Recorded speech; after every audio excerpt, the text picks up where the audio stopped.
حضرت عثمان غنی رضی اللہ تعالی عنہ صحابی رسول ہیں، نبی کریم صلی اللہ تعالی علیہ وسلم کی پھوپھی جان حضرت ام حکیم رضی اللہ تعالی عنہ کے نواسے ہیں، یا یوں کہہ لیجئے کہ ذرا دور کے رشتے میں مالک جنت قاسم نعمت صلی اللہ تعالی علیہ وسلم کے بھانجے لگتے ہیں،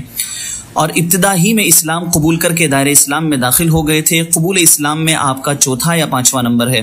عشرہ مبشرہ میں سے ہیں آپ۔ نبی کریم صلی اللہ تعالی علیہ وسلم حضرت عثمان غنی سے اتنی محبت فرماتے کہ آپ نے ایک ایک کر کے اپنی 2 شہزادیاں حضرت عثمان غنی رضی اللہ تعالی عنہ کی نکاح میں دی۔ سیدی اعلیٰ حضرت اسی طرف اشارہ کرتے ہوئے فرماتے ہیں، نور کی سرکار سے پایا دوشالہ نور کا، ہو مبارک تم کو ذوالنورین جوڑا نور کا۔ حدیث پاک میں ہے، اللہ پاک نے مجھے وحی فرمائی کہ میں اپنی 2 بیٹیوں کا نکاح عثمان سے کروں۔ ایک حدیث پاک میں نبی کریم صلی اللہ تعالی علیہ وسلم نے ارشاد فرمایا، اگر میری 100 بیٹیاں ہوتی تو ان میں سے ایک کی وفات ہوتی تو میں دوسری عثمان کے نکاح میں دے دیتا، اس کا انتقال ہوتا تو میں تیسری عثمان کے نکاح میں دے دیتا، یہاں تک کہ میں اپنی 100 کی 100 شہزادیاں ایک ایک کر کے عثمان کے نکاح میں دے دیتا۔ مولا کائنات علی شیر خدا کرم اللہ وجہ الکریم سے حضرت عثمان غنی کے متعلق پوچھا گیا تو آپ نے فرمایا، عثمان وہ ہیں کہ انہیں فرشتے ذوالنورین کہتے ہیں، رسول اللہ صلی اللہ تعالی علیہ وسلم کے داماد ہیں، پیارے آقا صلی اللہ تعالی علیہ وسلم نے انہیں جنت کی بشارت دی ہے۔